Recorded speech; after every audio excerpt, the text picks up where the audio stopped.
ये मेरा terrace garden है ये, और इसमें मोस्टली परमानेंट फ्लावरिंग प्लांट्स और ग्रीन फॉलिएज भी लगा हुआ है इसमें। तो इसमें इसकी तो बहुत देखभाल करनी पड़ती है थ्रू आउट द ईयर, इसको मेंटेन करके रखना पड़ता है चाहे गर्मी हो या सर्दी हो। मेरी छत पे ये स्नेक प्लांट्स लगे हुए हैं, ये फ्लावरिंग प्लांट्स हैं कुछ, और ये लाल बादशाह है, ये बहुत सी प्लांट्स ऐसे लगी हुई हैं। ये मधुमालती है, ये हर तरफ से लगाया है कि ऐसे ऊपर के जाल में उसको कवर कर लेंगे इन फ्यूचर, मतलब साल 2 साल में मतलब अच्छी खासी नेचुरल शेड हो जाएगी, कोई ग्रीन नेट लगाने की ज़रूरत नहीं पड़ेगी। और इसमें बोगनविलास भी हैं, कई तरीके के 4-5 कलर के बोगनविलास भी लगे हैं इसमें। हाइबिस्कस हैं 4-5 कलर्स के। ये मेरा वर्टिकल गार्डन इस तरह से है, इसको स्टेप्स में ऐसे बना रखा है। इसमें फाइकस है, मॉन्स्टेरा है, डेविल्स बैकबोन है, और मैंने थोड़ा सा चेंज करके लगा है एलोवेरा को। यूजुअली सब उसमें गमले में लगाते हैं, तो मैंने इसमें इस तरह से हैंगिंग बास्केट में ट्राई करके देखा है कि मतलब इसकी लुक अच्छी आ रही है। और ये पॉचुला वगैरह लगे हुए हैं, ये सीजनल फ्लावर्स हैं।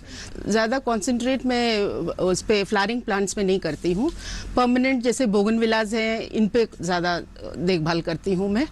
और ये इस साइड में अगर देखें तो ये बास्केट्स जो लगे हुए हैं जिसमें बोट लिलीज लगी हुई हैं, मैंने एक्चुअली ये है एक वेजिटेबल होल्ड करने का बास्केट फॉर पोटैटोज़ के लिए, आलू के लिए, प्याज रखने के लिए। तो इसको मैंने ऐसे यूटिलाइज़ किया है कि इसके अंदर ग्रीन नेट का एक लेयर लगा के उसके ऊपर सॉइल जैसे कोकोपीट जो भी है मिक्स करके इसको लगाया कि इसको लाइट वेट भी रखना है इसको। अब उसको बाहर से फिर पेंट कर दिया गया इसको, तो देखने में कलरफुल भी लगता है छत।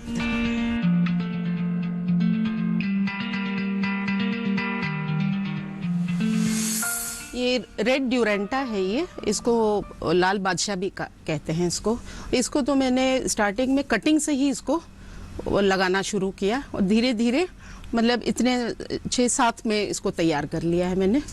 और इसके बहुत कम केयर होती है, बस इसमें फुल सनलाइट की ज़रूरत है इसमें, और तभी कलर आता है। इफ़ देयर इज अगर कम वो रहती है लाइट तो फिर इसका कलर, लीव्स इसके ग्रीन टर्न हो जाते हैं इसमें। तो ये बहुत अच्छा इजी ग्रोइंग प्लांट है, कोई भी बिगिनर इसको ट्राई कर सकते हैं इसको।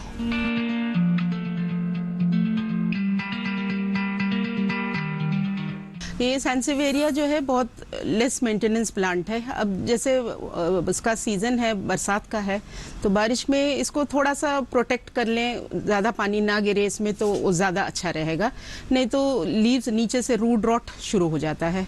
5 साल पहले मैंने एक प्लांट खरीदा, एक गमले में था, तो उसको मैंने धीरे धीरे उसको ग्रो करके उसको प्रोपगेट करके मतलब अराउंड 16 प्लांट्स बना लिए हैं मैंने। तो इसको मतलब बहुत कम केयर वाला प्लांट है, रिक्वायरमेंट इसकी कुछ नहीं, ना के बराबर है। अगर इसको हम अगर समर्स में भी जैसे अगर रेनफॉल ना रहे, काउडंग को रेन वाटर कलेक्ट करके उसमें सोक करके ओवरनाइट 1-2 दिन के लिए छोड़ दें और फिर वाटर करें, रिजल्ट्स बहुत अच्छे होते हैं।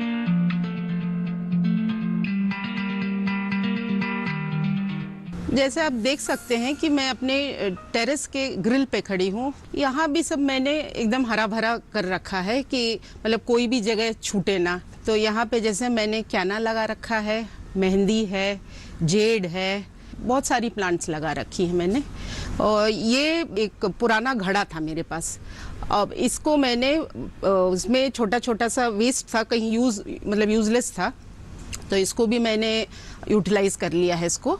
तो ये है कि इसमें होल्स ड्रिल किए हैं मैंने, अराउंड 5-6 होल्स, और इसी में जेड की छोटी छोटी कटिंग्स लगा दी, और उसके घड़े के ऊपर वाले हिस्से में डेविल्स बैकबोन लगा दिया है।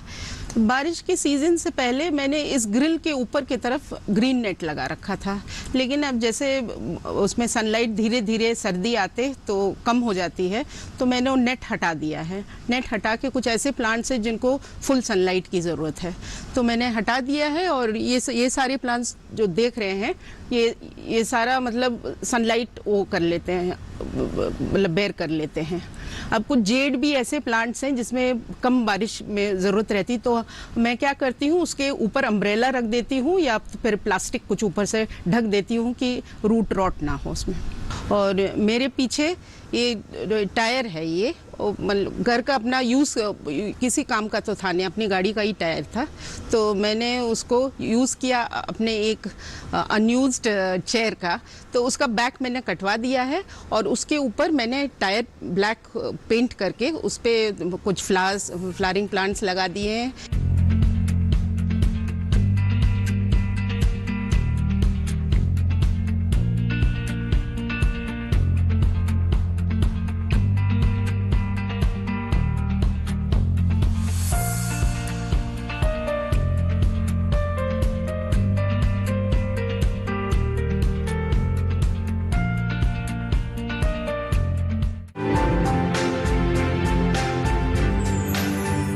लहलहाती फसल, भरे पूरे खेत खलिहान, हर किसान का बस यही अरमान। लेकिन प्रकृति पर किसका जोर? कभी बारिश, कभी बिजली, कभी ओला, कभी सूखा, तो कभी कीट पतंग का प्रकोप कर दे नुकसान कमर तोड़।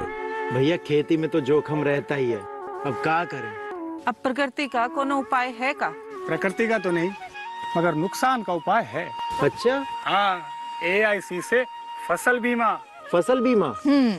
मतलब मामूली सा प्रीमियम दो और बड़ी चिंता से मुक्ति पाओ। अरे वाह! AIC से अपनी जरूरत अनुसार कोई फसल बीमा चुने, जैसे प्रधानमंत्री फसल बीमा योजना। बुआई से लेके कटाई तक प्राकृतिक आपदा से सुरक्षित रहे किसान। भरपाई हो पूरी अगर फसल का हो नुकसान, जब AIC का है साथ तो ना डर ना फिक्र की बात। Agriculture insurance company of India limited. AIC।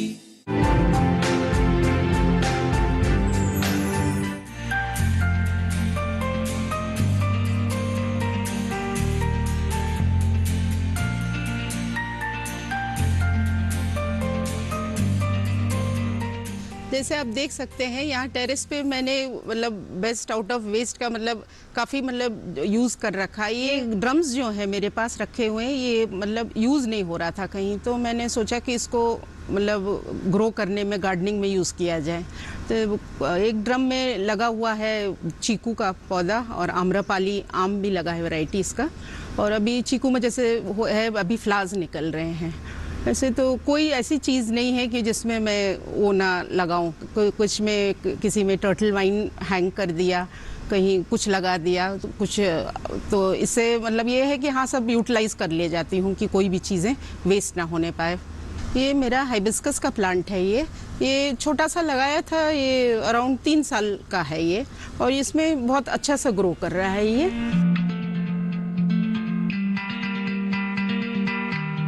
जैसे आपने देखा कि टेरेस पे मेरे ग्रीन प्लांट्स लगे हुए हैं, तो वैसे भी यहाँ मैंने फर्स्ट फ्लोर पे इस बालकनी में भी कुछ फ्लावरिंग प्लांट्स वगैरह लगाई हैं।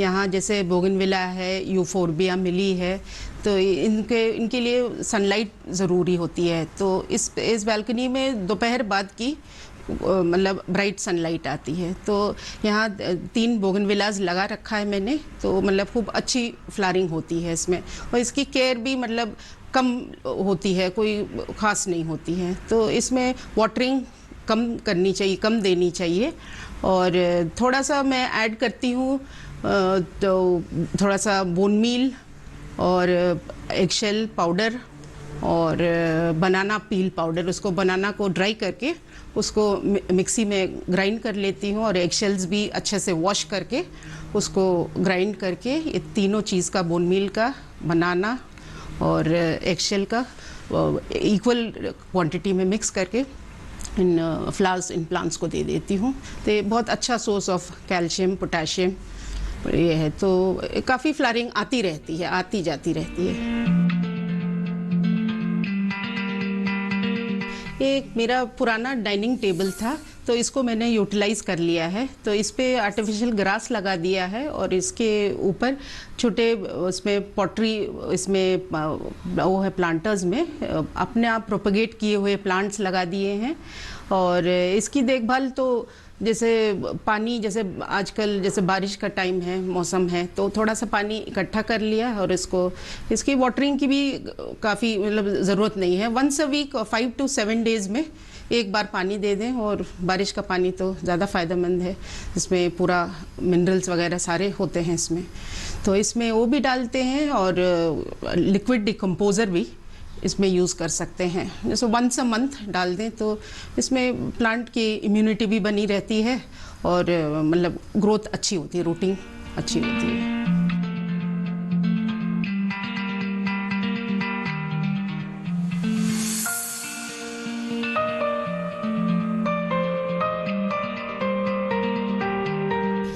ये ब्रांच है, मुझे ऐसे सूखा कहीं मिला था, तो मैंने इसको अच्छे से ड्राई करके उसमें पेंट कर दिया है, और ऊपर से एक कोट वार्निश का लगा दिया थोड़ी सी चमक आने के लिए, और फिर थोड़े से बेल्स भी हैंग कर दिए हैं इसकी ब्यूटी बढ़ाने के लिए, और उसमें एक दो लाइव प्लांट्स भी उसमें हैंग कर दिया है। ये मेरा ग्रिल वाला एरिया है फर्स्ट फ्लोर का, तो यहाँ पे कुछ प्लांट्स ऐसे रखे हैं जो रिकवर करने के लिए रखा है। जो ज़्यादा धूप हो जाती है तो पत्ते जल जाते हैं या मरने लगते हैं, तो फिर इनको कुछ दिन तक इस फ्लोर पे रखती हूँ, और फिर जब रिकवर कर जाते हैं तो फिर शिफ्ट करती हूँ। और ये फाइलोडेंड्रॉन प्लांट्स हैं कुछ, तो ये मैंने दूसरी जगह रखा था, जलने लगे थे तो यहाँ लगा दिया, और इस स्पेस में बहुत अच्छे से ग्रो हो रहे हैं। लीव्स एकदम ग्रीन है, एकदम सूटेबल है इस प्लेस इसके लिए।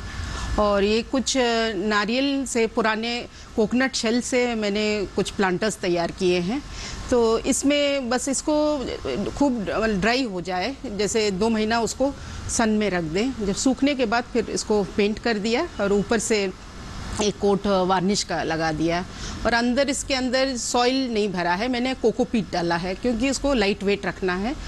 तो और कुछ प्लांट्स ऐसे हैं नीचे वाले फ्लोर से ऊपर क्रीप होते हुए ऊपर की तरफ भी आ रहे हैं, तो वो भी बहुत अच्छे से चल रहे हैं। तो सब तरफ ग्रीनरी बढ़ाने में हेल्प करते हैं क्रीपर्स।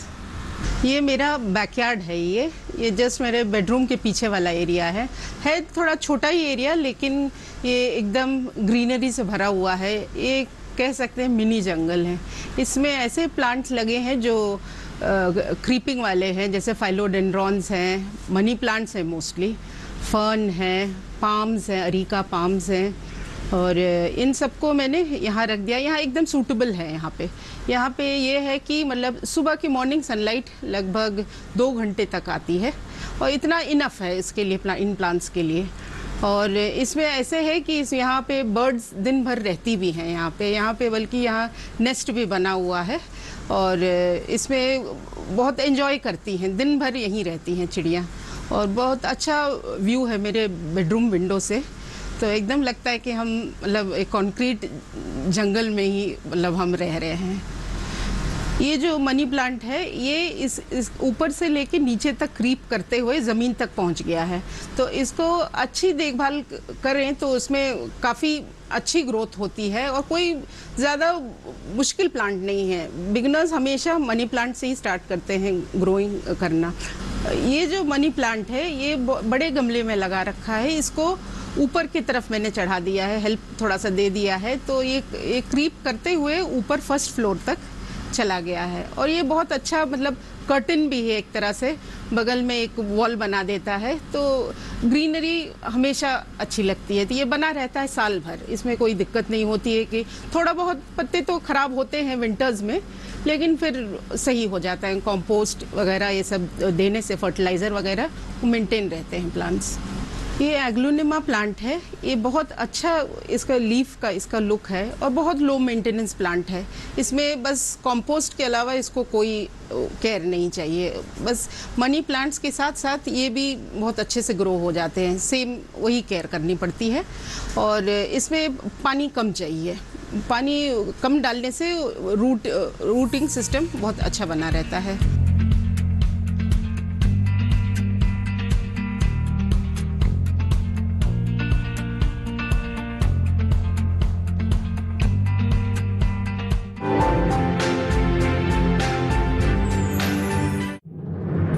मन की बात है जन जन की, संघर्षों के कुछ किस्से, कहानी कुछ सफलताओं की, अनकही विरासत की, उम्मीदें नए भारत की। महीने के आखिरी रविवार का रहता है इंतजार।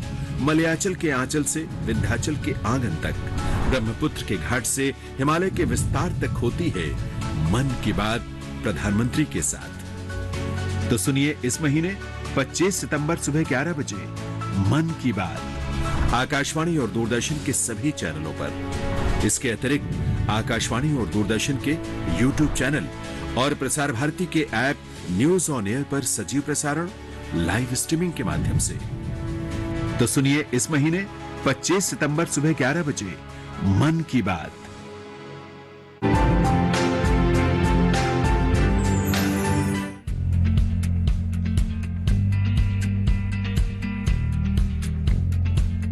ये गिलोय का बेल है, ये बहुत अच्छा ग्रीन कवर देता है ये। तो इसको ऐसे करते हैं कि जैसे इसको कोई ऐसे पर्टिकुलर वो नहीं ज़रूरत होती है कि कोई कंपोस्ट मतलब कोई फर्टिलाइज़र वगैरह देना हो। इसमें बस ये है कि 2 कटिंग लगाइए, एकदम बहुत अच्छे से ग्रो कर जाता है।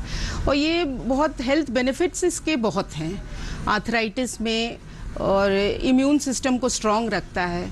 मेन लीफ बॉईल करके भी इसको यूज़ किया जा सकता है, बट आयुर्वेदा में इसका स्टेम के लिए मतलब वो करते हैं कि मतलब इसको यूज़ किया जाता है।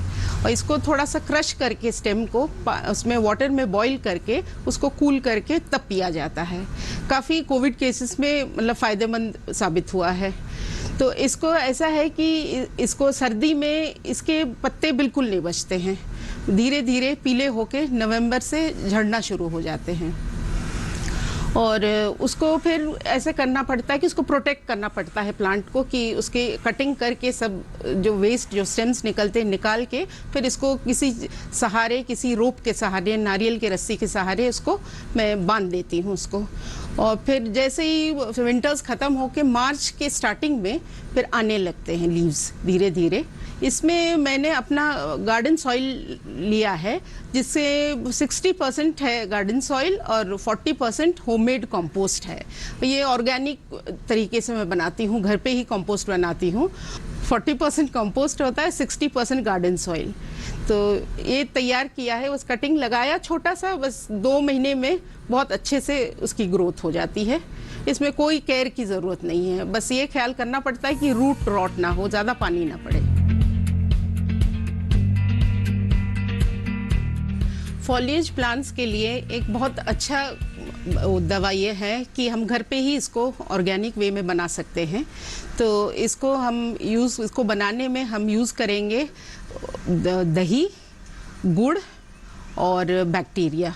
तो इन तीनों का कॉम्बिनेशन मिला के हम इसको 2 लीटर पानी में इसको मिक्स करके छोड़ देते हैं 2 हफ्ते के लिए।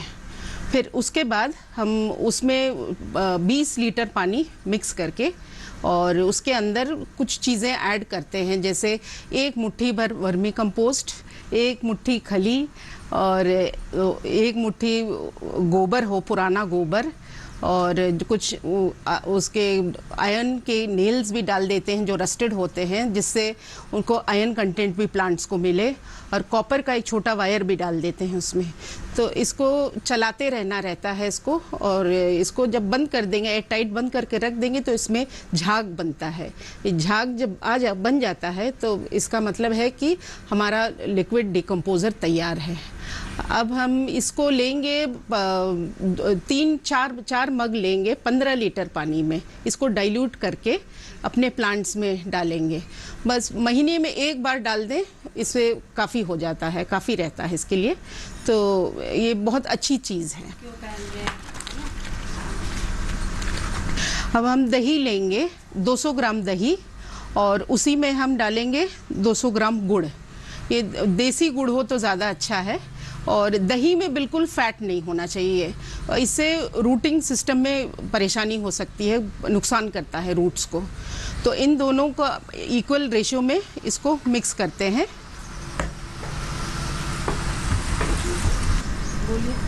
और इसमें 200 ग्राम गुड़ लिया है, और इसी में डाल के हम मिक्स करेंगे इसको। और ये बैक्टीरिया जो है, बैक्टीरिया भी इसके अंदर गिरा लेंगे। ये है कि ग्लव्स पहन के ही करना ज़रूरी है।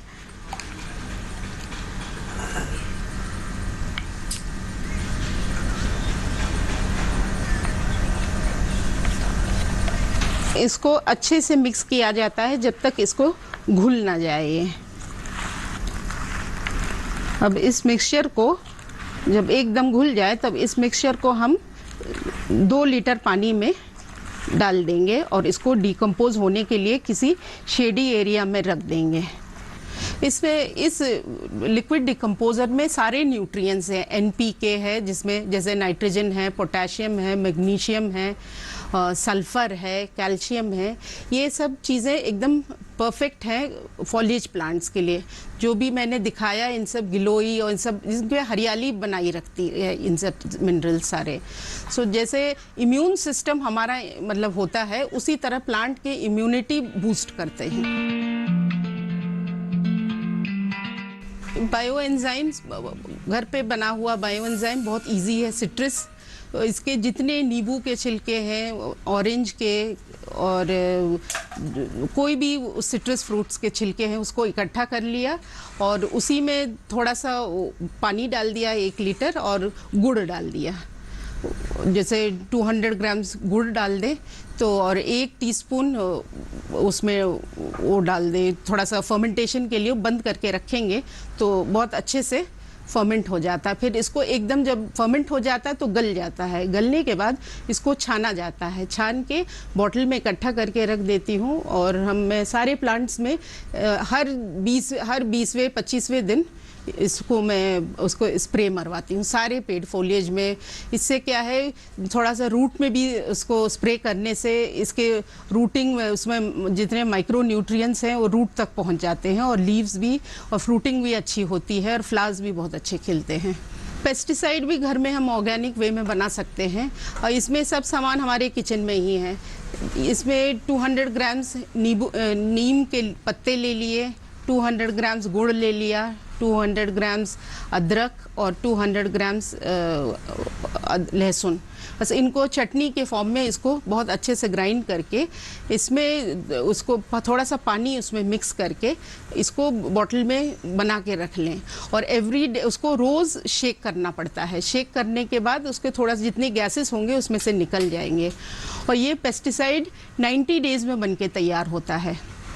फिर हमें जब स्प्रे करना होता है तो हम 15 ml ले लेंगे इसमें 1 लीटर पानी में, उसको मिक्स करके सारे पौधों में जहाँ कीड़े लगे हैं वैसे भी हम स्प्रे कर सकते हैं। कीड़ों के अलावा प्लांट्स हेल्दी रहते हैं। जैसे आपने गार्डन को देखा एकदम हरा है, बहुत अच्छा लगता है ग्रीनरी। हम सबको कुछ प्लांट्स तो घर में लगा लेना चाहिए और इससे मतलब बहुत रिलैक्सेशन भी रहता है और इसको बहुत कोई मुश्किल काम नहीं है। एकदम 1-2 प्लांट से स्टार्ट करिए गार्डनिंग और एक फैमिली मेम्बर की तरह ट्रीट करें और धीरे धीरे फिर प्लांट्स के मतलब अपने आप प्यार हो जाएगा प्लांट से।